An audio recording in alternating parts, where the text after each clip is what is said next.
Welcome to Parchment Update, an interview series from the Parchment Community Library to bring your community closer to you.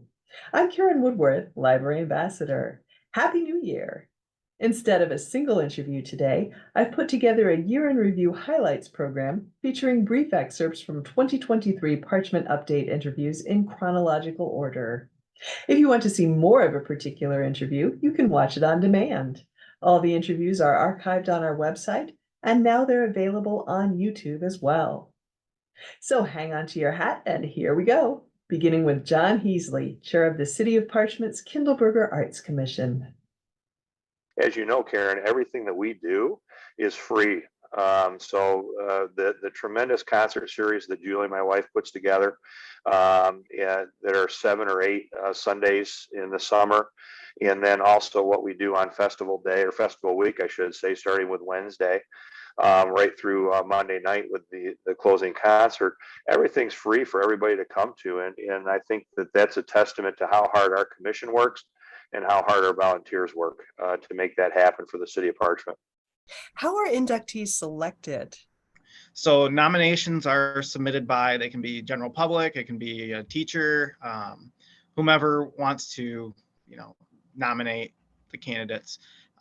And we just ask that they fill out the form, and that form can be found on our website, parchmentpanthers.com. Well, tell us about this year's inductees. All of them are extremely deserving, and we're looking forward to inducting them and celebrating their accomplishments. I'm hoping some of you will be able to tell us a little bit about the characters you play. At the end, when he saves the family, that's when you really get an idea of who Godfrey Park really is.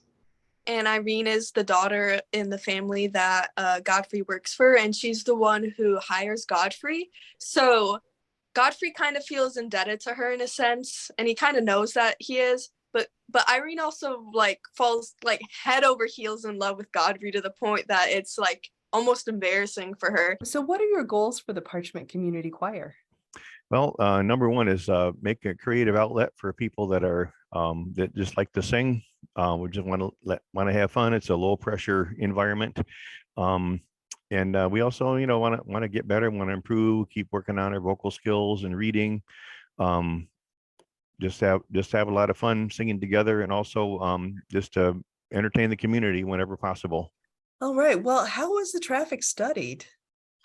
Well, we hired a traffic study engineer to look into our concerns, and he used things like plate counters to count how many trucks were coming into the community, and that is done by axles. They also looked at how the turns were being handled in the city.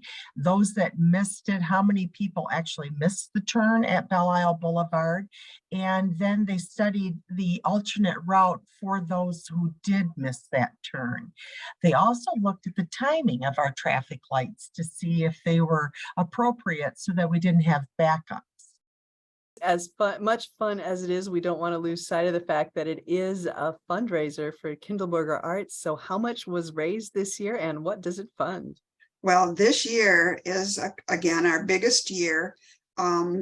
We are happy to say we raised $9,637 and some odd cents this year, surpassed last year by $3,000. So that money goes all to the Kindleberger Arts Commission. They use it to help pay for the free Sunday evening concerts in the park.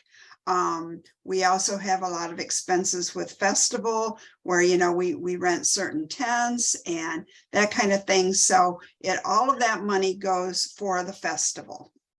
Well, what else would you like us to know about that Parchment School District art exhibit? Just that it's super fun. It's really exciting to see all of the artwork that the students have been working on. I know that we talk a lot about how it's hard for them to part with it, but it's just a testament to how proud they are of the artwork that they're making, which is really exciting to see and to hear that art is making such an impact on their lives in Parchment. And I think it's important to point out that no two students' artworks are going to be alike or even very similar, because we do teach that choice-based art in Parchment, K through 12. So we don't force them to make anything specific. So everything that the students have up is their own creativity. Please tell us about the plans for the festival so far. Let's open with the announcement of our shows. We are really excited to present to the community for our youth play, The Unmerry Adventures of Robin Hood. And the adult, or I should say family musical, is Grease. I think our goal with the garden and with the CCC is to create the sense of a well-loved and well-tended community. And it's a simple way to bring that about. What gave you the idea to do displays honoring service members using G.I. Joe figures? You see, Karen, I've been a member of Parchment community for quite some time now. And every time I come to the library, I would walk by the display case and I would just think to myself, I would like to display something in there. And while I had the chance to, I asked you, and that's how it came along. As far as the Memorial Day and the Veterans Day, that's just something that runs in my heart. And being a G.I. Joe collector, they kind of blend together. The second library was that little, I think they called it a helping hands residence for the farm that used to be on this property. Interesting, we went there in 1966, but I just wanted to mention that in 1954, my family rented that house for a year and we lived there. What are some of the things that you value most about Parchment Schools? I think we are such a strong community, and we're big enough to provide some amazing opportunities for kids, and we're small enough to know our students and know them well and be able to wrap our arms around them. And what on earth is the Toilet Plunger Play for Fun division? Our wonderful toilet bowl plunger division is just simply a fun for all. If you've, participated in the day and you haven't won a single game, it's a reason to stick around and pick up some cash and gift, maybe some gift cards, things like that. Please start by telling us about this year's show. This year's show is The Very Unmerry Adventures of Robin Hood. It's an exciting play, and all of the kids are having such a fantastic time, which for me is what it's really kind of about, having the kids get together and have a joyful beginning to their summer making theater. So it's all right if we maybe sing along with a couple of the songs? I think so. You're outside and we've got dogs barking and babies crying. I don't think you're going to bother any of your neighbors by singing along a little bit. How long do the concerts usually last each night? Yeah, so they start at 6:30 promptly, and they are contracted to go to 8 o'clock. A lot of times, if they're having fun and everybody's having fun, they'll go past 8 o'clock. So for sure, you're going to get an hour and a half worth of great entertainment for your no dollars. At one time, that mill made some of the best paper in the world.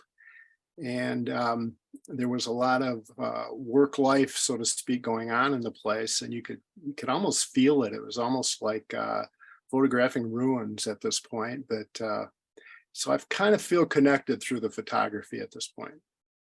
What is the Tree Fund? Well, out of concern for the condition of trees in Parchment and trees in the park, the Parks and Recreation Committee has been considering ways in which we might pay particular attention to trees in public spaces, like the parks and streets, city trees on the streets. So as a starting point, we've looked in ways in which we might deal with trees in Kindleberger Park. The concept of a city fund specifically for trees was presented to the city as a way to allow that care. So tell us what people see when they are standing at the entrance. First of all, we wanted to locate the memorial in a place where it was easy to park your car so you could visit, rather than on some busy street and then parking on the curb.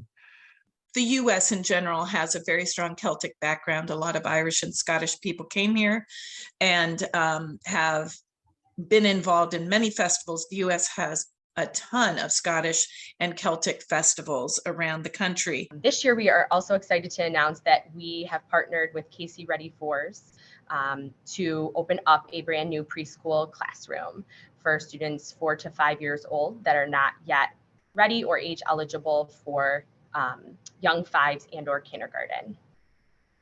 What kinds of activities are you going to have featured at the festival this year? So we're going to have our full run of traditional Highland games, which run all day. So that's our caber tossing, our hammer throws, all that. We'll also have music from 10 to 3 and kids games from 10 to 3 as well. And then we will have our normal fare of clan tents, vendors, exhibitors, reenactors, all that fun stuff. That will be running and they'll be open the entire time we're open.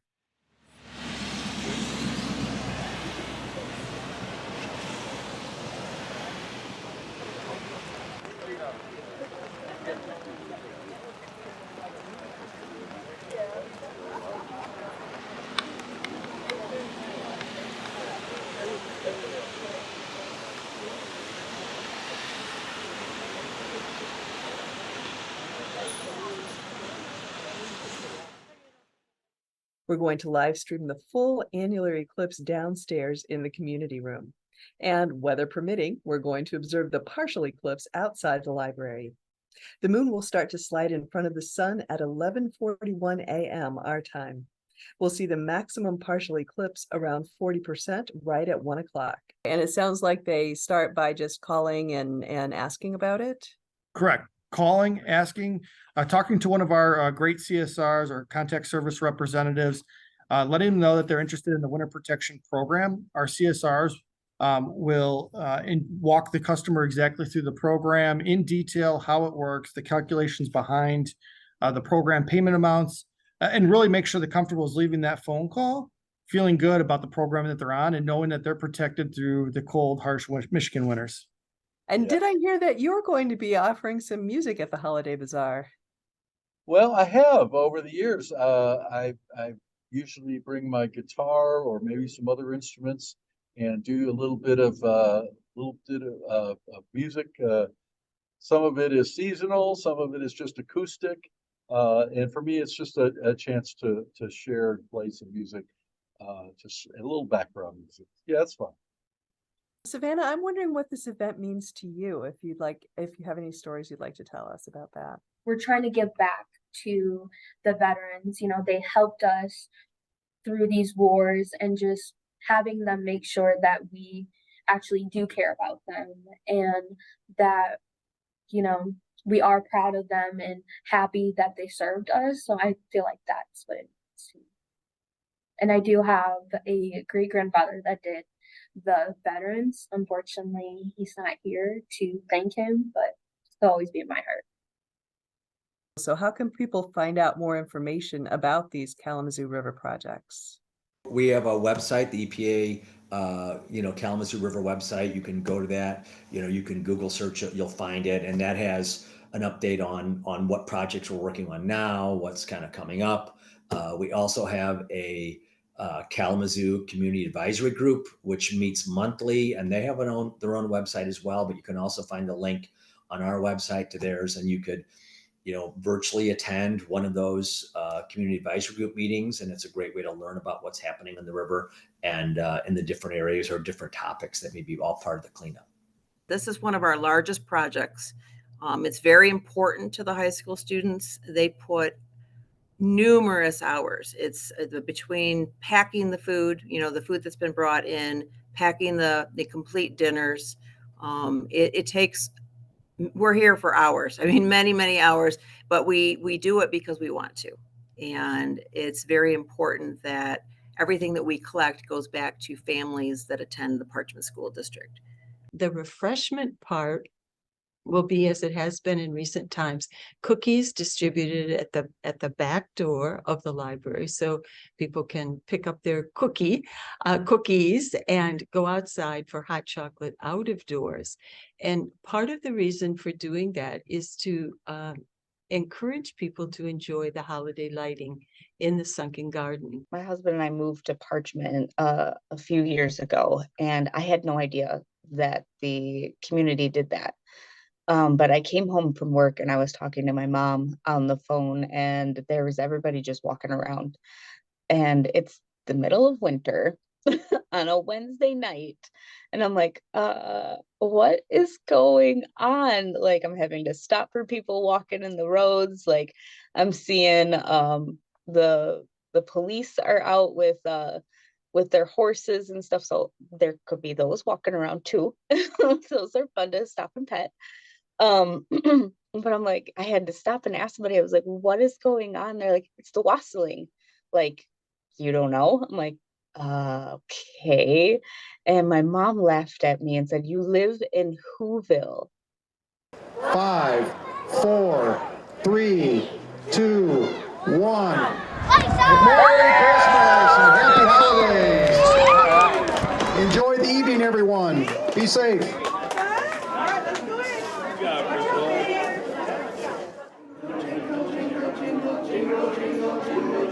Jingle, jingle all the way, dashing through the snow in one horse open sleigh, o'er the fields we go, laughing all the way.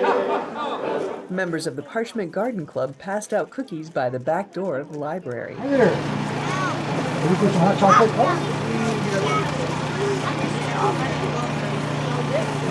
Hot chocolate right this way. It was a beautiful night to drink hot chocolate and observe the lights in Kindleberger Park.